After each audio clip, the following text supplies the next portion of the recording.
Hey, what is up, everybody? Welcome to the 7 Dimensions of a Speaker Masterclass interview with the Jennifer Watson. I'm your host, Daryl Stinson. I am a former Division I athlete and a two-time TEDx speaker. What I love about my own personal story is that when I lost my dream of playing in the NFL, I thought that I didn't have purpose or meaning beyond sports, but I knew in the back of my mind that there was this calling for me to share my story, to turn my mess into my message. But I didn't like speaking in front of people. I didn't want to get into my feelings and open up myself to be vulnerable and critique. And I couldn't put two sentences together. I sucked at it. These 7 dimensions of a speaker, I didn't know not one dimension. And they say that America's number one fear is public speaking, that you'd rather be in the casket, Jennifer, than to give the eulogy. And as crazy as that sounds, that was my reality. I attempted suicide because I didn't want to say yes to this call. But I didn't have a Jennifer in my life, and today I do. So I'm so excited to share her brilliance with you all. Go ahead, drop in the chat. Let us know where you're tuning in from. If you're on YouTube, if you're on Facebook, if you're on LinkedIn, Stitch apparently now, whatever. I don't know if Periscope is now streaming directly to Twitter. Wherever you're at, just let us know.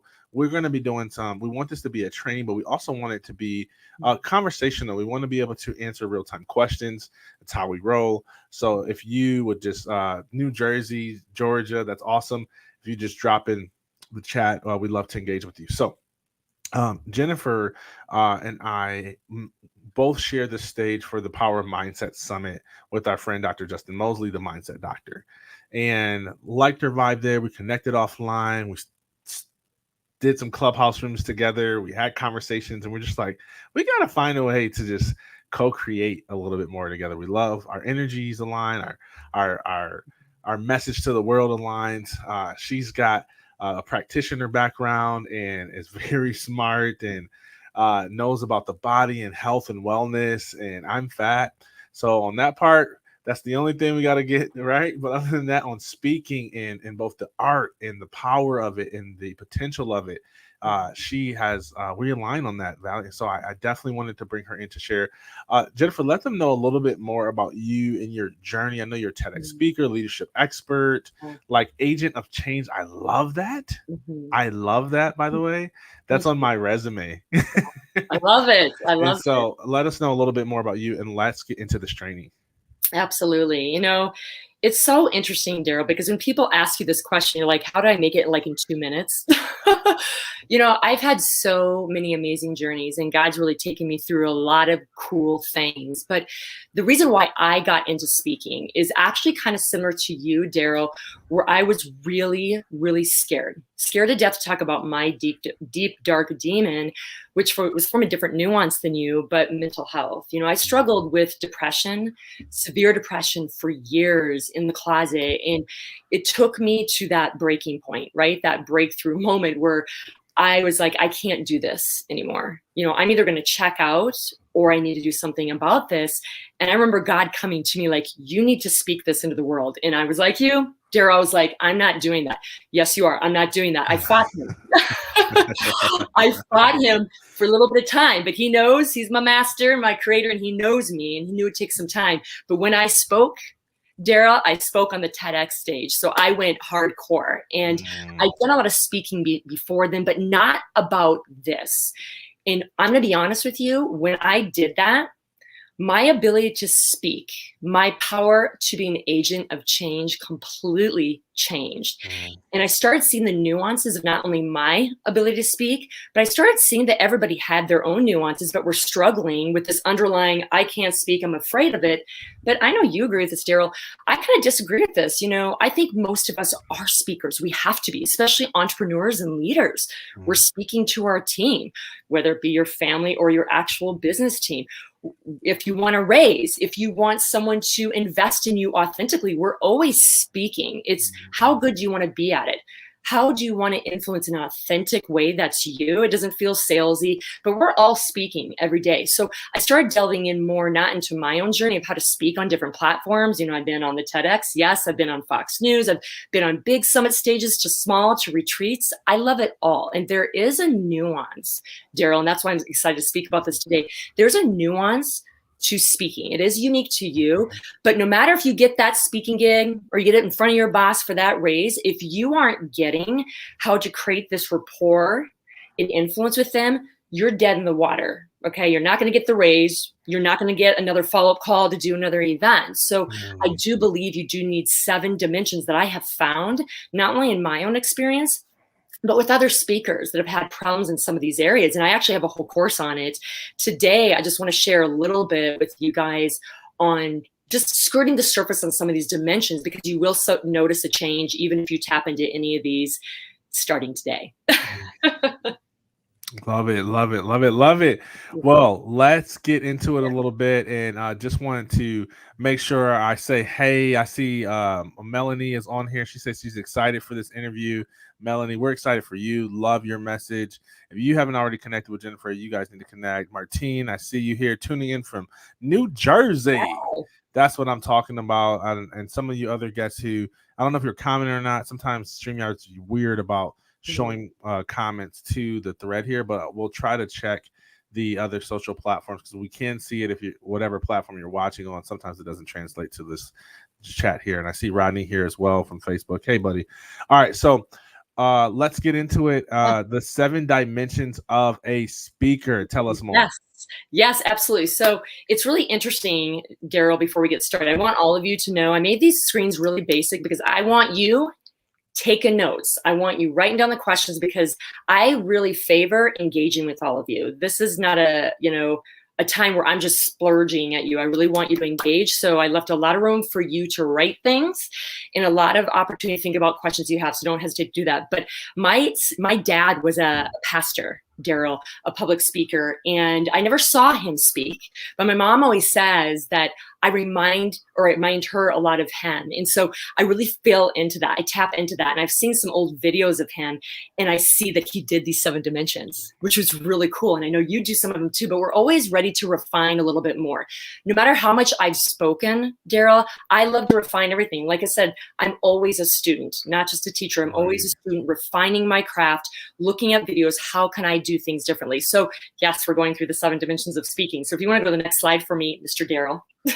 Oh, all on your end, my friend. All on your end. Oh, okay. Perfect. Yeah. Awesome. Yeah, we're just mirroring your screen here. Okay, awesome. I just want to make sure. Yes, that's perfect. See, I don't know StreamYard, so thank you, my friend. I got you. We got you. That's I love it. I'm loving StreamYard. I'm loving it. Anyway, the 7 dimensions of speaking. First and foremost, most of you have heard this.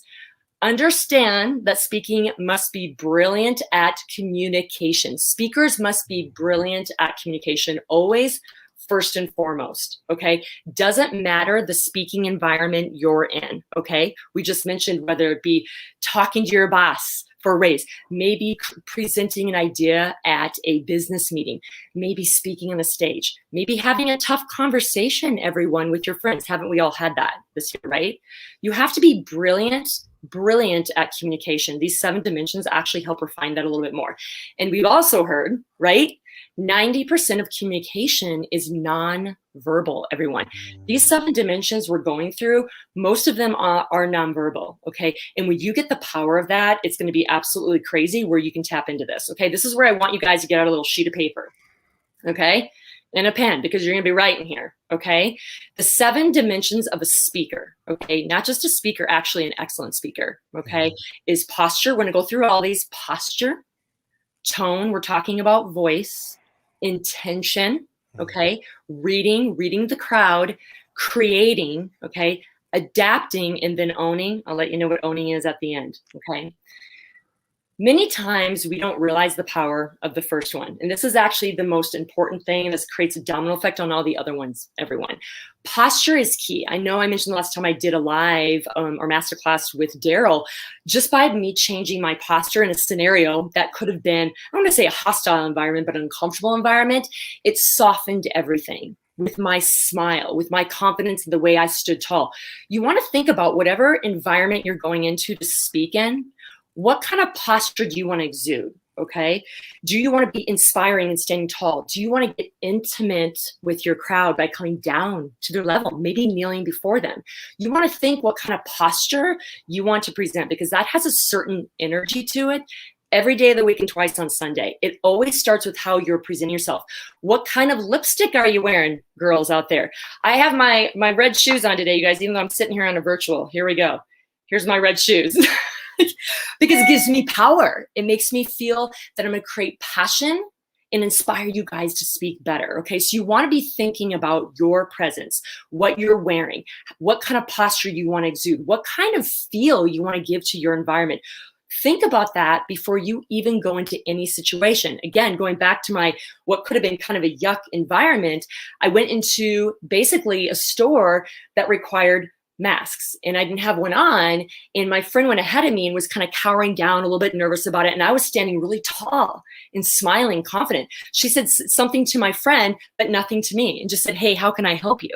Okay, we walked in separately, like 10 seconds apart. This is not trying to be a political conversation, but what I want you guys to know, that posture changes your energy, and often it can create safety in an environment. That's what happened there with this woman. So think about first, what kind of posture are you trying to present in the environment you're going in to speak in, okay? Inspirational, down and dirty, okay? Getting level with someone in a calm, subdued environment. Confidence, what are you wearing? Start thinking about that. And yes, we all have a core posture to us, but we all can kind of shift it depending on our environment. You got to get really good at observing your environment.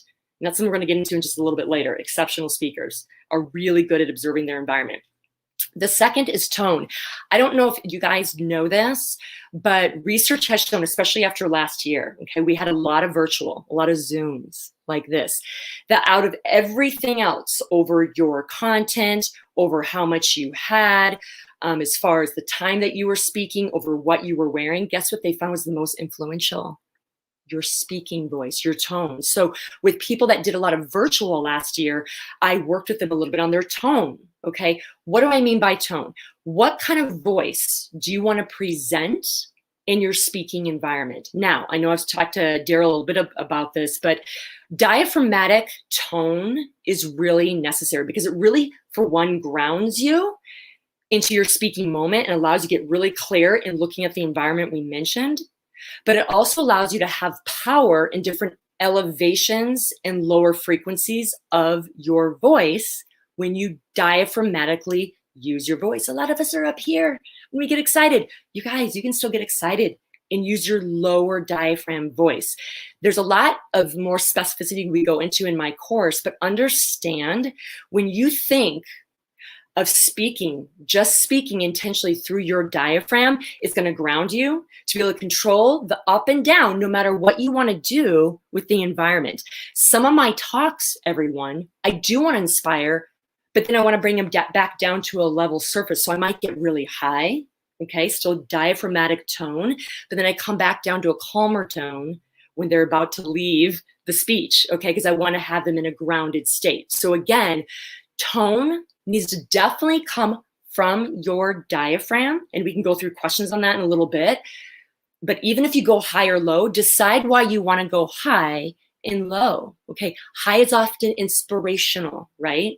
Low, you're getting down and dirty with people, getting them to a level ground. You're meeting them halfway. That's kind of a safety point, a stable point for a lot of people. So think about that. The third component of this dimension, everyone, is really your intention. I call this the download from your creator. Okay, no matter what speech you have in mind, everyone, no matter what speech you have in mind and how you want to serve, I'm big to really think about, what do I need to bring right now, even when I get to the stage. There might be something that you need to be open to that you weren't thinking about before. Think of your intention, what you want to bring to the audience. Read the stage, but also be open to downloading more information. Because remember, you want to give to the environment that's there. No matter what you have in your little outline, you want to make sure that you're downloading not only your intention, but everybody else, what they want. Be open to that. I've literally shifted my speeches when I've gotten on stage and realized intuitively, this is where you use your gut a little bit. This is what I call the God download, to go, ooh, they might like this part of the speech better. And I expand on that. I know I'm going to expand on that. Okay, so go in with what your intention is. Be open to a new intention from your environment. Again, I call that the God download. Okay, the next part. I love this, and you're doing amazing. And I hate to interrupt the flow, but let's adapt a little bit, because I just wanted to like give it a quick example, because it's funny. I didn't. I wouldn't have broken it down like this, but now that I'm seeing your presentation, I'm like, okay, like this makes a ton of sense. And when these are all in alignment, which I'm sure you'll get to, that's when you step into that power and can create the impact that you know that you can as a speaker. And just a quick example of how important this is. So like I used to tell my story of like overcoming suicide to success. And I used to always like my intent was that people would leave and they would want to take over the world, and like no matter what trial or trauma they've been through, that they know that they have triumphed. See, alliteration. They have triumphed over all of that. And that was my intent. But because I think maybe I started out sharing my testimony in churches, like I would always kind of end on this like with this posture and this tone of defeat. And I didn't know that. I was just in my emotions. So I would say like, you know, I really want you guys to take action because I know what it's like to be at your lowest. I know what it's like to struggle, and I know what it's like to right. And I just want, and my eyes were closed and my shoulders were hunched. And then people were coming up to me afterwards, like, thank you so much. I really needed that. And they were crying, and it was amazing until I realized that nobody was taking action. And I was like, what is going on? Like, no, don't feel sorry for me. Step up into you, you know? And then I realized something. It was the way I was ending these speeches. It was a posture of defeat. And my posture and my tone was not matching my intent.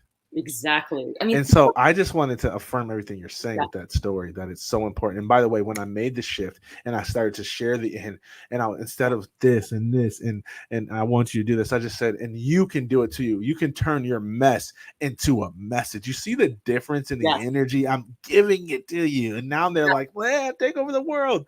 So I affirm everything you're saying. It's amazing. I love that. And everyone, as you're getting into this is so fun what he was saying. You feel so good. I know all of you have experienced this before I go on to the next 4. Okay. They get better. I'm telling you. I love this stuff. Have you ever been in the zone? I know all of you have been. If you've ever spoken, you're like, this talk went so well, Jen. I was so in the zone, that zone of genius. I'm like, that was all these 7 dimensions without you realizing it. All we're doing is tapping into that, Daryl. Right. And the more you're willing, again, everyone, if you don't have all these, like, yeah, I don't do that. But this is learning, you guys. This is just learning. You might notice one of these dimensions. You're like, yeah, I got that. I'm a badass. Another one's like, I didn't even know that existed, Jennifer. And that's okay. But just understanding, I guarantee all of you have had this zone flow and it went so well. And it's because you were doing what Daryl was saying. All these 7 dimensions, the tone, the posture, the intention, being open to the audience is so key. It's so key. I love that example. Love that, Daryl. The middle one, I always say, okay, so I was a track athlete, all of you. I was a high-level track athlete in college. I was an All-American. I used to be pretty fast, not as fast anymore. But I put the tough one in the middle here, the read, okay? And the reason why I put that in there, I was an 800 and 1500 meter runner. In the middle portion was always the hardest. And the people that won the race dug deep and actually went faster during the middle part of the race and hung on for dear life at the end, okay? That's where the goodies are. This is where, you guys, I literally have coached so many speakers. This is the good part, okay? This is choose your heart. This is gonna be the harder one, but understand, just by knowing what it is, you're gonna start opening up to getting better at it. I call this the read, all right? You're going to your audience and you're like, I am just knocking us a park and I'm just gonna do this and I've got my speech. You have to read your audience on all levels. How are they looking at you? When you say something auditorily, how are they starting to, are they slumping? Are they leaning into you? When you talk about something visually, does it make them rise, or they're not really visual people? You want to constantly be having peripheral vision and shifting a little bit in your speech, in your countenance, depending on what their response is. 5 senses: auditory, visual, kinesthetic, okay, smell, gustatory. That's a little bit less important with speaking, okay? You guys, they're all really important in hearing. 5, okay? And when you're giving your speech, you want to be constantly looking at your audience. When you're doing a visual, what is the audience doing? When you're really getting really auditory, maybe you're putting a motivational song on, maybe they like it, maybe they don't. You have to be willing to shift and mirror them, okay? Meet them where they're at, because if you dive into the kind of people they are, you create safety, then they lean into you more. You might find, I remember one time I went into an audience and I thought they'd be all about motivational videos and inspirational songs, and they weren't really into that. I could tell they were kind of starting to slouch, and I started kind of getting rid of the videos and started coming up with more of my stories. And I saw them kind of do posture, lean into me, smile, stop looking around and getting distracted, okay?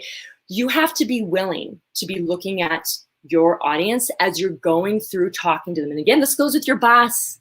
When you're asking for your raise, you guys, what are they? Are they more visual, auditory? Like, be tweaking things, your words, what you're saying, what kind of words do they like? Now, we get into this really deep in my course, everybody, and you're probably like, oh my God, Jen, I want to just give a speech. I don't want to be looking at the crowd. I'm going to give you one awesome tip. No one knows about this, you guys. I swear no one knows about this. It's called Hakala vision. Hakala vision. What is that? That's a Hawaiian word. I don't know if any of you put it in the chat box if you've heard of it. Hakala vision. It's a Hawaiian word. Basically, it means superhuman peripheral vision. Okay. You hear of geniuses that can read a book really fast. They have Hakala vision. Okay. There's laser focus on one word, but they're looking always at either side of the sentence and crunching it in quickly. Okay. You can do that on stage. What I do with this, when I started getting into reading the audience more, I picked one person and I was reading them the whole time while I was still sensing the rest of the audience. And when you dial into one person, you start shifting them, guess what happens to the crowd? You guys remember the wave, like in college? They start shifting too. The energy shifts just by zoning on one person, reading their senses, and keeping your peripheral vision on everybody else, and watch the wave happen. It's called Hakala vision. It's Superman peripheral vision. Have you ever heard of it, Daryl? Never, Okay. but I think I have it. Yeah. You know what? You actually do, and all of you again have tapped into it at some point. But to get really good at this middle one, that's kind of hard, real fast, is tapping into that sooner than later. And I teach people kind of a little bit more effectively than just the laser person I'm talking about. But it's a quick way to start trying. So this read part of all the 5 senses doesn't get so overwhelming. So you're like, Jen, I still have to memorize my speech and I want to be powerful there. I get that. But just start with looking at one person in the audience that you're just drawn to, and start just working with that, and you will find, okay? And by the way, I know Daryl believes in this too. You guys, there's power in the pause. Okay? Yeah. Power in the pause. Okay. Look at your audience. You said something. Take it in. People like pauses, everyone. It allows the momentum to happen. It allows them to digest. It allows you to change course. So don't feel like you have to do fillers and like, and tell a story real quick while you're trying to think of, how do I get out of this? Pause. You know, I actually made a joke once that everybody was just like kind of doing this, and the audience, I'm like, you know what? This is not going well. I actually made the joke of it in the audience, and they just started laughing, and it shifted everything. So make fun of the pact, right? Sometimes, Daryl, that you're not there yet. You're human. And by the way, they love that too, right? I'm still learning how not to speak so fast, but I will say one area that I've grown tremendously from when I started to where I am today is utilizing that pause.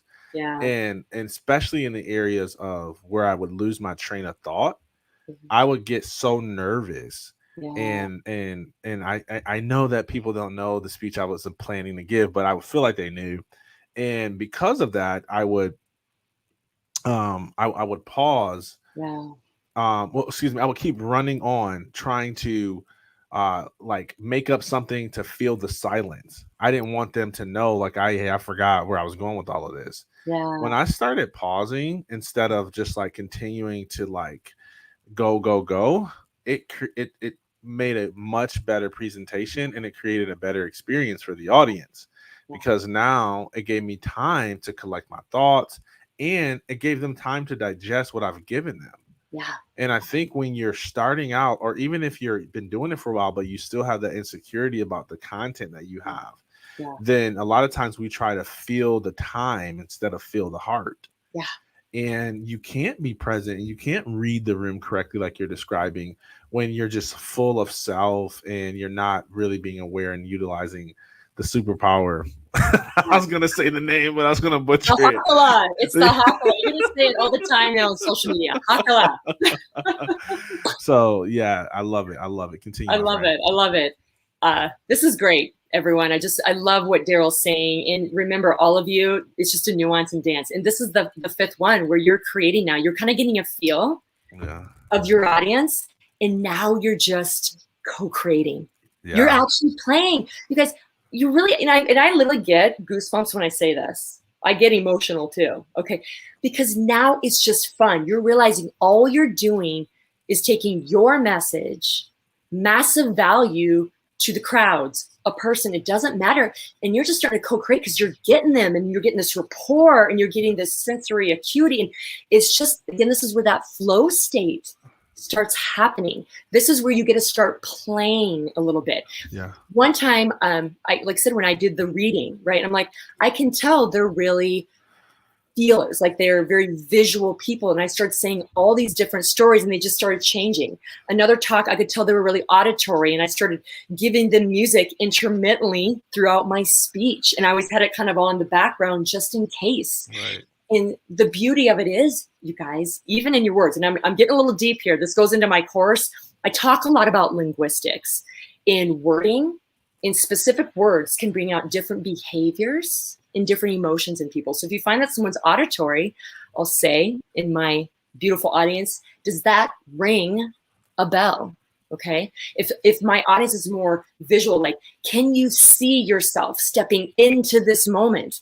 Because they listen, right? Then I just start having fun creating these words that go with what I want them to behave and feel during the moment. Again, I'm going a little deep on that, but linguistics is everything. I use it a lot when we're in team meetings where there's a little bit of maybe a conflict going on, and how can we dissipate the conflict with different words, because I know what kind of people they are and what softens them.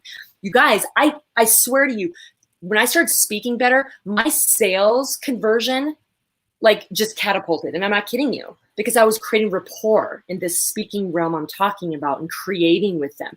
My ability to speak in all different settings and kind of, ramp up and come out and read on it just started taking off. So understand, it's time to create. Sit back. Now that you've taken in some of the stuff in your like posture and my tone, and I'm reading them and I'm feeling it, now just co-create with them. Everyone, co-create with them. And always, always, you have in your background, that's the sixth one, you guys, you're constantly adapting. I can't tell you how much I've given the same speech over and over again, okay? But it came out completely different depending on who the crowd was. And again, reading them. I had a friend that would follow me around on all my different speeches. Like, it seems like it was just kind of a different speech. I'm like, I know, because I was adapting. Just like, it was cool to watch that. And it was still the template was there, but it was shifting because you adapted. And this is the last piece. And then we'll kind of go through questions. I have a few more slides, Daryl, but the last piece is really owning, okay? And what I mean by owning, we as speakers, all of you out there, you're giving something to the person, right?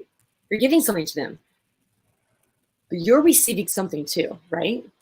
When you go into your boss, you're giving them evidence that you want to receive a raise, right? When you go on a stage, you want to give maybe inspiration to your audience.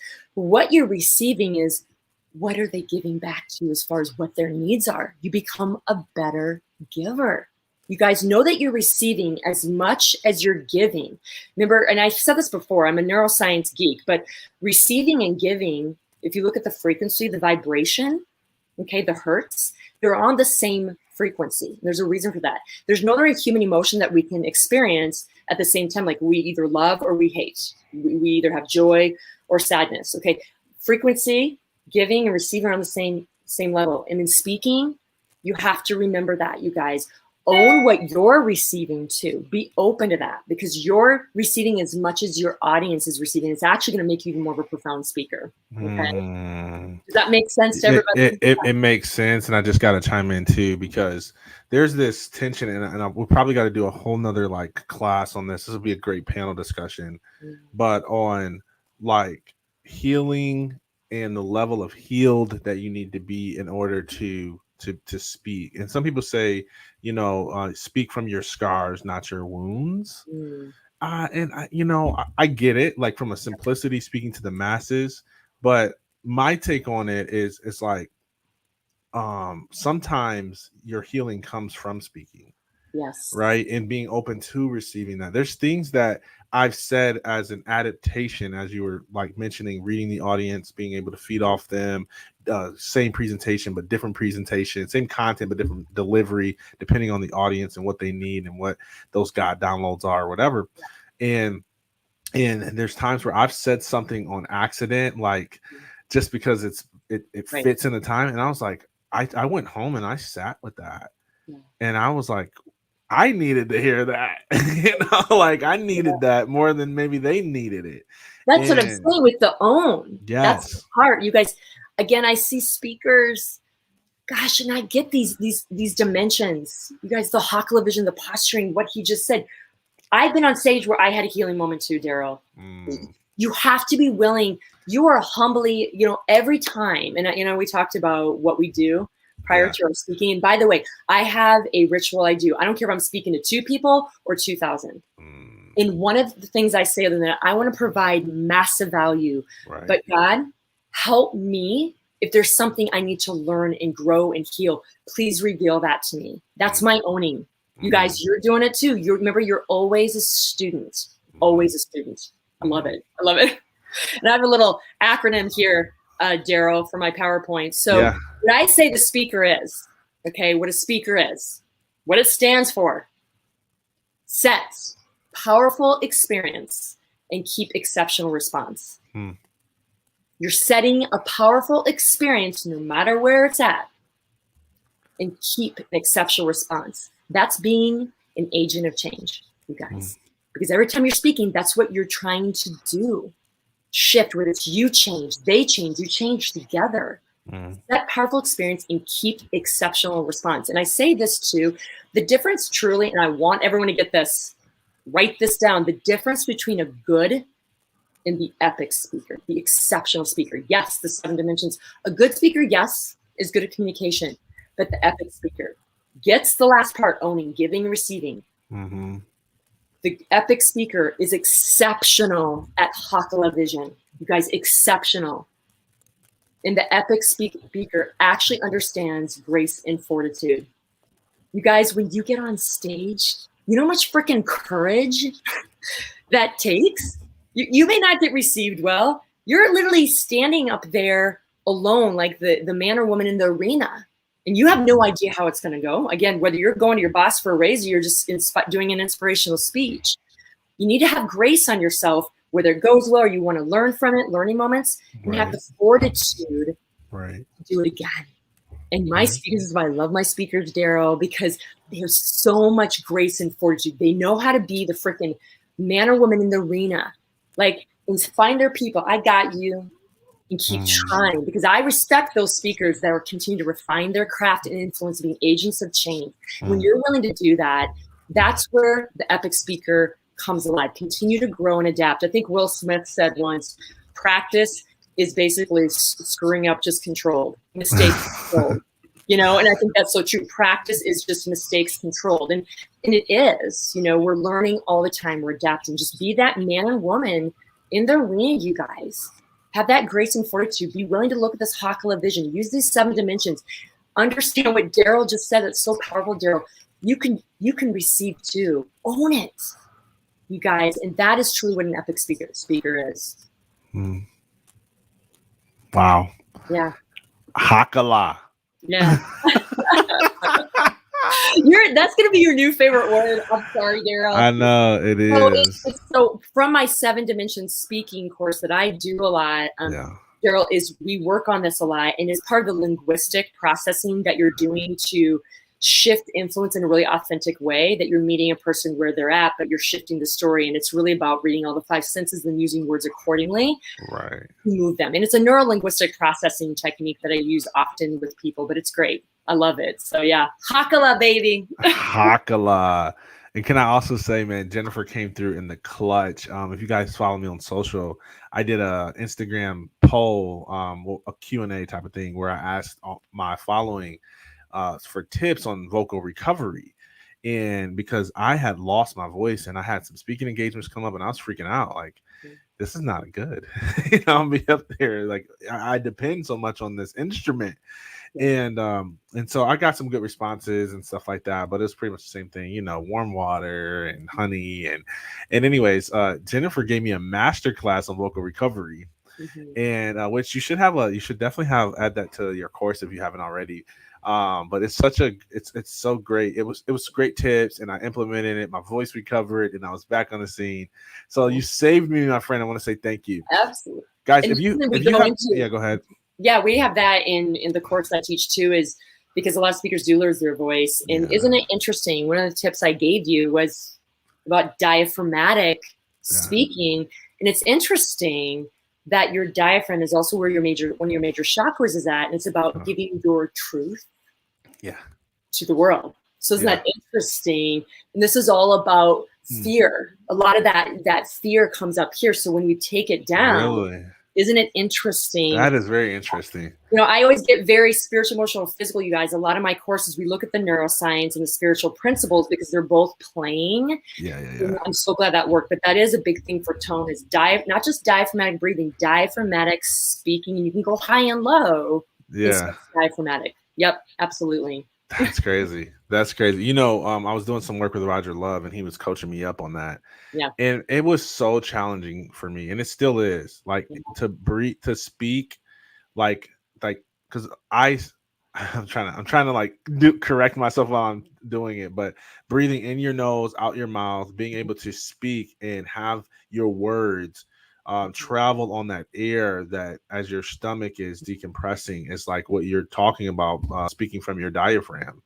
And it changes the game. It does, and it allows you to speak more frequently like you do, Daryl, without losing your voice. And you guys, even if you do things speaking all the time in your teams, you don't want that. You don't want to create cysts and nodules. So diaphragm is power, man. Well, I'm a PT by trade as well. I mean, that is your core. That's the biggest muscle in the body too. So it's the center of gravity. Like there's so much there. So when you get that dialed in, honey, that you can talk every day and you'll be fine.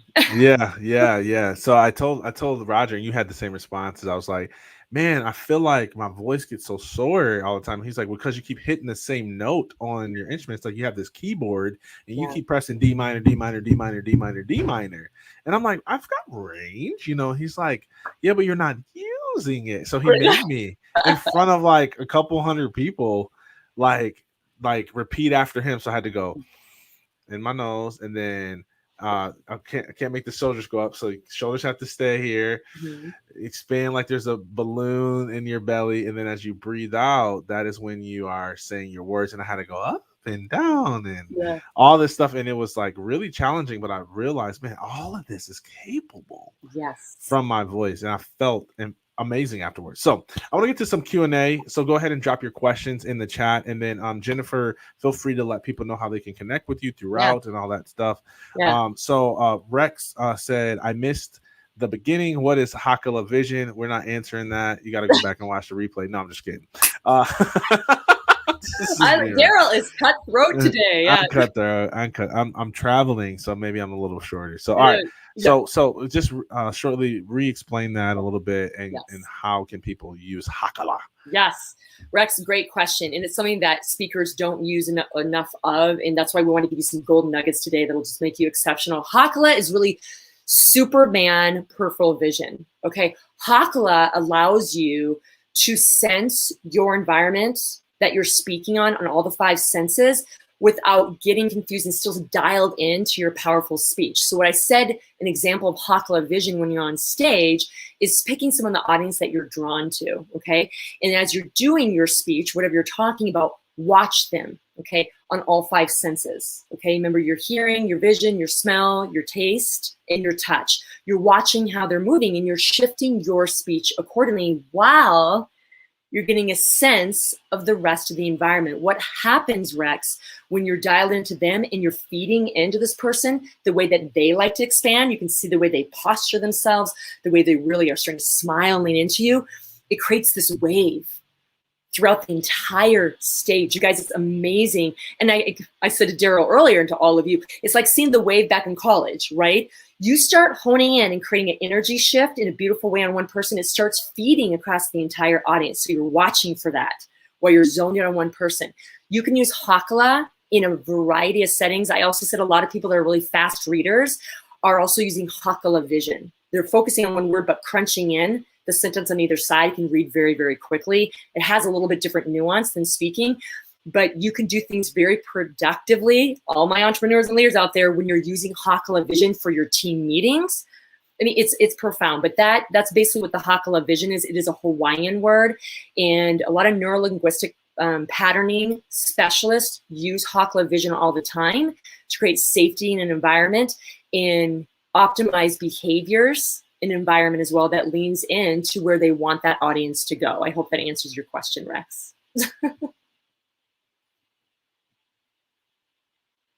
Do you have advice? Are you on mute there? Okay, I'll just read out loud, Daryl. Do you have advice for transition from virtual back to in-person speaking? That's great, Melanie. It's so good to see you. And yes, I do know you. We were on a virtual together. I think that's awesome. So here's the deal. Like I said, with virtual, we really had to work, which is interesting. We're talking so much about tone. We really had to work a lot on our speaking, our voice, because that's where people were shifting most because they couldn't see us and we couldn't really feed off all their senses, right? So this is what I ask you to do, Melanie. And actually, you know what? I've spoken so many years, but listen, it was almost 10 months before I spoke in person. So I felt a little rusty. You know what I would encourage you to do? Get around people, whether it be your colleagues that you feel really safe about, like 2 or 3 people, and just start talking to them and practicing maybe a speech on them that you want to give, I don't know, in your next live in front of 2 or 3 people, and start reading or try some of this Hakala vision and see how it goes. Just tap into the water by speaking to your speech to 2 to 3 people that maybe you respect or will give you good advice, and start practicing some of these things that we just talked about. It's one of those things that you do have to jump in the deep end a little bit, but you don't have to jump into a huge crowd. Just be around people you trust that are going to give you feedback. And I would at least start with that first and foremost. Go around, you guys, I do this all the time. Go around to bars, pick up a conversation with a human being and start using these 7 dimensions, and you'll see them shift. Pick a topic you want to talk about. Do it at a bar. Start posturing, using a certain tone. What's the thing? What's the intention? What you want to do with that person? And it's fun, and start co-creating, right? Hakala vision. You guys, I've done that so much in the last few weeks, and I'm kind of picking up information. I'm sorry, I do eavesdrop on people's conversations, what people are struggling with, but I also pick up a conversation with people, random people. I do it all the time. People think I'm so weird. I'll talk to a random stranger at a bar, and I start working with this and communicating and getting them to kind of lean into me with what I'm saying. So I would do 1 or 2 of those things, Melanie, just in the next month, and just practice these 7 dimensions. And I think you'll get pretty far pretty fast. Muted. Oh, okay. I gotta unmute myself. That's great.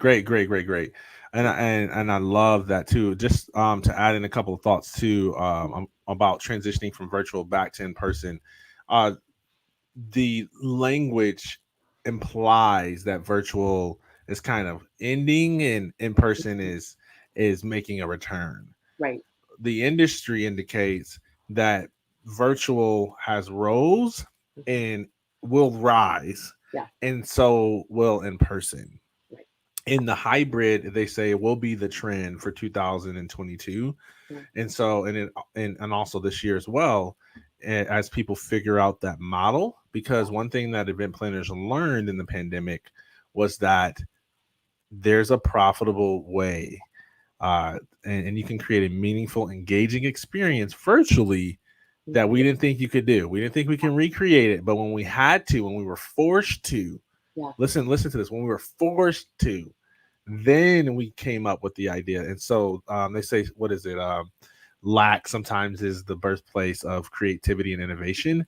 Like whatever you want to call it, necessity, lack, urgency, whatever it is. I think it's just a choice. Like I Yeah. don't think you have to wait to crisis or to the pandemic or to whatever to choose to show up and play all out. Yeah. Like you can make that decision today. Yeah. So I just wanted to highlight that because I hear a lot of people kind of referencing that, and I'm telling you, the hybrid events are a thing. Yeah. Virtual's not going anywhere. I had one meeting planner tell me they wanted me to do virtual versus in person when I was like offering, because I'm like I Yeah. feed off people, Yeah. and that was like, okay, I've got to start preparing Mm-hmm. to be able to deliver that. Yeah. Now, from my experience doing a hybrid event where I'm in person and there's streaming and there's a virtual component for the audience, but I am not a virtual speaker, that is a different dynamic too that I wasn't used to. But I kind of enjoy that because then they take care of all the tech, and a lot of times they'll just have bonus sessions or breakouts or Q&A for their virtual guests so that they get something special. So look forward to that. One last thing. Just this is kind of like real tactical. We're kind of out of inspiration. This is very tactical stuff. Um, I I I do charge a little bit less for virtual than I do in person. Yeah. I'm not sure if that's just in my head. I heard other speakers say that they have not budged their fee because there's still a lot of work that goes in. And again, as speakers, we're not charging people for our time. We're Yeah. charging people for all of the time in the that we Yeah. put into investing in ourselves, all of the years that we learned, all the money we spent. So they're getting that condensed into a talk that's delivered in an engaging way that makes an impact. So that's not how I think, but I do charge a little less for virtual than I do for in person. Also, I got my vaccination. I wasn't originally going to get it. This is not a political statement. I got it because some people wanted it. Yeah. And it's helpful to know when you're traveling, like what's the COVID temperature, right? Yeah. There's still few places that are requiring masks, right? Yeah. And everybody's comfort level is different. So you want to make sure you're talking to the in-person event planner to know, hey, what's the COVID temperament? Like, should I bring a mask? Should I be vaccinated? That type of thing. Yeah. So that you don't, run into that and then it's too late for you to get a vaccination before you got to go speak. So I got vaccinated because I knew I would be traveling, and it makes people feel like I'm not the host of the virus. That is such a great point, Daryl, and all the points that you just made. But it's funny because the whole virtual versus speaking compensation, you guys really dial in your truth, what feels good to you. But I'm going to tell you, I agree with you, Daryl. I'm starting to not charge less. I think we got into that habit just because of last year, because I'm still putting in huge amount of power and nuances. And even at the 7 dimensions I spoke about, everybody, you're still bringing it, okay? You are having to use your tone more. Remember, colors. Have a nice 5-star background when you're doing speaking. You guys, like, ramp up some things that you need to ramp up in Zoom, but you're still can sense people. I actually would take one person on the screen and watch them and do my sensing, my 5 senses I talked about. So there's ways around that, you guys. You can still create an in-person experience for virtual. And I agree with you, charge, I hate the phrase charge what you're worth, but really step back and go, if you're giving the same experience to people, you need to be really thinking about that, again, in person or not. But you can use all these these 7 dimensions. There's just different nuances. You might ramp up 2 or 3 because you're in a virtual setting. You guys, I've gotten coaching clients from virtuals, so this is possible. I agree with Daryl. It's not going away, and I don't think it should. I love the hybrid. I think there's a beautiful nuance. It's pushed me. Again, remember what I say to everyone? I was looking at old videos, recordings of me looking at when I first did virtual last year versus the end, and I got a lot better, right? So I was realizing how to do things a little bit different, right? We're shifting. I had to tweak my 7 dimensions a little bit more, but just understand you can do both. But yes, look at the parameters when you're actually speaking in person anyway, because that may or may not gate that you do virtual anyway. Yeah. So I love this. I want to go to the next question, but before we do, I just want to make one more thought. Then I'll just pop the question up so we don't stay here too long. But I agree 100% with everything you're saying. I think that's one of the reasons why I charged less. Because I did raise my virtual price now that we're kind of coming out of the pandemic, because I wasn't sure of the value I could provide. I am an in-person person. It's just I am too. So it's not the same experience, but I'm learning. how to create a similar virtual experience. But I just want to offer this perspective because I also love reading physical books, like printed books. Okay. I don't like digital books.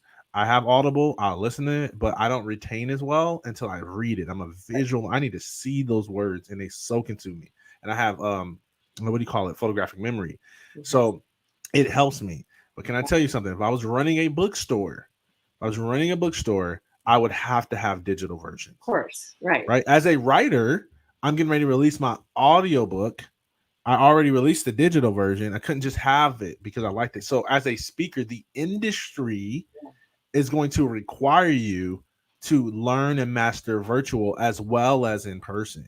Yeah. Right. And so just to sow that seed. Okay. Yeah, so Rodney said, if I am an in-person type of person and thrive off energy, how do you generate a similar energy during virtual engagements? Great question. I love that question. You know, I struggle with that, Rodney. I was like, how am I going to do this? I'm going to be honest with you. How am I going to do this? And honestly, most of my virtual, I started with something physical with my audience to get them revved up. You know, when you go to in-person events and a lot of times you're kind of jumping around or they're, you know, on break session, they're trying to bring you back and you're moving and you're talking to people. I would do literally a dance. I would do something physical with them where I would get them excited during. I'd get them excited at the beginning and at the end. So I kind of close, like speaking of the book, the bookends. And that's how I raised up the energy a little bit through Zoom for sure. And by the way, when you guys do dance, guess what you're doing? You're tapping into all 5 senses of that person. Kinesthetic, gustatory, visual, auditory. So no matter what kind of audience they are, you're tapping into all of them. So think about that. Being creative with movement. It doesn't have to be dance. It can be, you know, whatever, but getting them up and moving is literally, I would say, for everyone. And it's fun. You guys, they'll remember you for it. Remember, they buy you, not what they're actually buying per se, right? They really want to feel you. So I would say that's my first. I'd love to hear your thoughts, Rodney. Or, I mean, actually, Daryl, I'd love to hear your thoughts. But I really think that if you get them physically moving that energy, beginning and definitely an end and maybe in the middle, it will pull them into the energy of you, okay? Because again, that motion, especially dance, taps into all those 5 senses, and it's going to make everybody in that room activate no matter where they appreciate more that type of sense. Does that make sense? So that's what I would say. I'd say use your hakala, you know? Absolutely too. Yeah. But here's the deal, you know, Rodney, I think what Daryl said, you know, a lot of times we project so much onto virtual. They're not going to get as much out of it. I am very, Rodney, in person too. I'm like Daryl. Both of you are probably pretty kinesthetic, that you're feelers. You like the energy. So you probably primary of the 5 senses, probably kinesthetic and probably visual. Okay. Yeah. But that doesn't mean everybody else is, right? They may, again, we hear like just when kids went back to school, some actually preferred virtual versus in person. So you're not going to lose your audience. Some people prefer this platform, one, but your energy, you guys, are going to come through. I mean, look at Daryl. I know, Rodney, you've connected with Daryl a lot. You've been on Zoom with him a lot. Do you feel his energy? Of course you do, right? I just think sometimes we project that, oh, you can't get as much energy. Oh, you can't use Hakala. Oh, because you're just not there. Well, yeah, we are. I've never met Daryl in person. And when I do physically meet him in person, I'm going to give him the biggest bear hug. And it's like, I know him. I know his energy. So I think we sometimes project that virtual can't be as good. Move your butt, move their butt, and then tap into your energy. And I guarantee when you just own that and stop saying you're not going to do it through a screen, you're going to get the energy that you want to give to people, right? Yeah. Yeah. Yeah. I think that's so awesome. I'm glad you brought that up. And I think I learned this from a lot of people don't know I used to be a teacher's assistant for a public speaking class. Yeah. And so I had about a year. I know I did it for 2 semesters. I don't know if it was 3 or not, but I've had about a year and a half of teaching students in a formal classroom setting and college students. And it's really hard for the ones who don't want to be there and just want the credit. But we used to do these virtual or like these pre-recorded videos for homework assignments for them. And what I learned there is some principles on virtual presentation. Number one my energy level has to be 2 times higher than what it normally is. So they say that the camera takes 2 notches off your energy. Yeah. Right. So if you normally are like a 7 and this is good, like you got to bring it up 2 notches because the audio, the translation over the internet is going to tone you down a little bit. So you might feel like you're being extra, but that's what will help recreate and transfer that energy virtually, the same way it would in person. So that's one way. A second way is I meant when I said the hawk a lot, like pay attention to your surroundings. You know, these people, these viewers are real people. Like the, like they're just because you can't see them doesn't mean that they're not there. And a lot of times you can see their name or whatever. So you ask for engagement in the chat, So I'm like, yo, Rex, I see Rodney, I see Melanie, I see Mr. Green, I see Martine, I see Donna Brown. And so as you are calling these people out, it starts to feel like you're not just in a room all by yourself. Right. So you call their names out and get them to engage, and you start to feel that back and forth. Right. Mm-hmm. The other thing too is really be intuitive to know when you're in flow. Because to me, I like when I'm in flow, and nobody gonna tell me I'm doing a good job. It's when I'm out of flow. Like Jennifer, you could notice when she hit like that point 2 of her presentation, she started to tap into flow. Mm-hmm. Right. And when she tapped into that, like that feeling that she has is being transferred. So when you know yourself and you're in flow, like it's okay to assume that the audience is getting value. 100%. Right. And I love that. And so in the other experience I'm pulling from is church experience, right? Where I've watched live streams of churches. I binge watch sermons all the time, and I do it with motivational speeches and other stuff too. But specifically in the church realm, I would do that, and I'd be amen shouting, like I'm having my own experience. I still like in person better, but like to your point, don't assume that the audience is just like, oh God, virtual presentation, I'm just gonna like listen and not even paying attention. When in reality, they're still feeding off of you. Right. And there's been times where I've been listening to something that's a YouTube video and I'm not even watching it. I'm just listening. Yeah. Right. And watch this. And I'm guarantee you, if you're doing this, like, in fact, let me know if this has happened to you.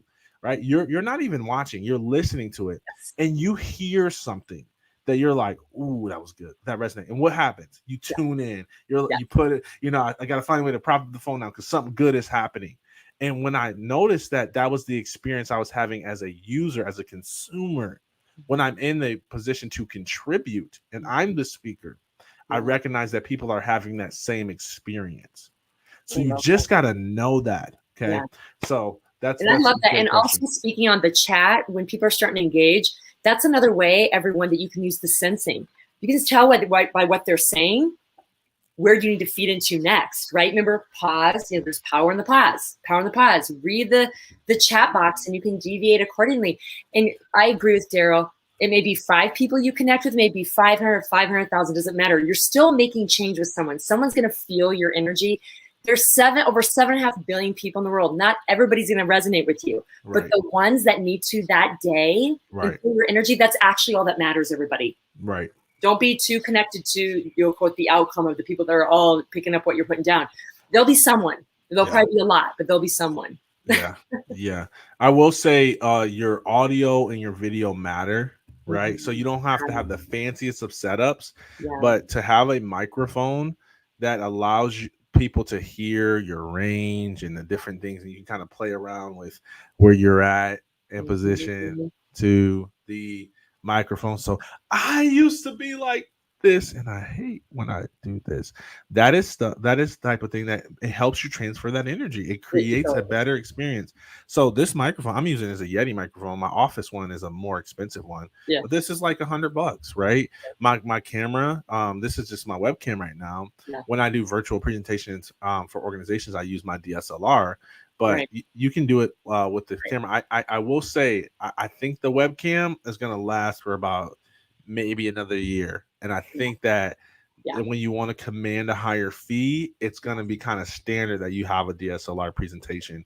And it is, and I don't have my speaker right now like he does. Sorry, guys, but I do have one. But I 100% agree with you, Daryl, that the webcam is going to go away. You do want to look real. I mean, you want it to look sharp. everyone. That is really important. You got, just like your voice we're talking about, you got to amp up the lighting, amp up everything. You know, I have a lot of friends that are actors too, and they were trying out for different parts, and they're like, Jen, it's all about lighting. I'm like, you're right. So really set your stage, because you want to give a 5-star performance. Okay, right? So you got to look 5-star, you know, whatever that means to you. I know all of us have different ideas of what that looks like, but lighting is everything. Mic is everything. I love that you said that, Daryl. 100% agree.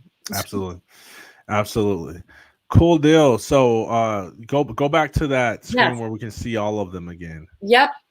So remember, go ahead. No, you do the recap. Yeah, go for it. So you guys, the 7 dimensions of speaking: posture, tone, intention, what you're giving to the audience, read, the 5 senses, using the hakala. That's where we learned the hakala.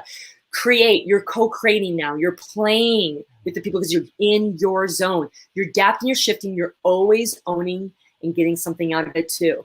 And remember, the best of speakers, you guys, are the ones that use the hakala vision, know what giving, receiving is, really understand that you can heal and move things on stage for yourself as much as everybody around you, and do it with grace and fortitude. Okay. As far as where they can reach me, Daryl, you can email me if you have any additional questions, or you want more support, or have a specific question in mind for my presentation, Jennifer Watson Leadership @gmail.com. And my social media handles on Instagram, it's the Jennifer Watson. And then Facebook and LinkedIn, it's Jennifer Watson Leadership. So, and I'd love to have a discovery call with any of you that I resonate with, and you want to talk a little bit further about some things as well. But this has been so fun. So fun. And I love it. And thank you so much for coming on. We appreciate you. Thank you for all of you who are have tuned in, are tuning in. If you're just now catching the tail end of this because you're watching a replay, feel free to go back. And I believe we're going to leave this up on the platform so you can be able to go and watch and kind of make sure you get some things in your heart. Feel free to reach out to Jennifer. If a discovery call talking through some things can benefit you, and I know she's got a course and as coach speakers, and she's an amazing speaker herself, so be sure to reach out to her, because a coach can change your life. Perspective can change your life. A little tweak in your energy or your presentation, or like I shared earlier in the stream, like a little tweak at the end of my presentation changed the impact that I was making in the world. And I know that that's why you're watching this. You're watching this because you've been through some stuff. You've been through some pain. You've made some mistakes. And it's time to turn your mess and your mistakes into your message to the world. So I know that's why you're here. Feel free to reach out and connect with us. We adore you. Jennifer, thank you so much again. You crushed it, my friend. Guys, until next time, I want you to speak powerfully, because you're always most powerfully positioned to help your former self. So go out there and help your former self. Bye-bye. Bye, guys.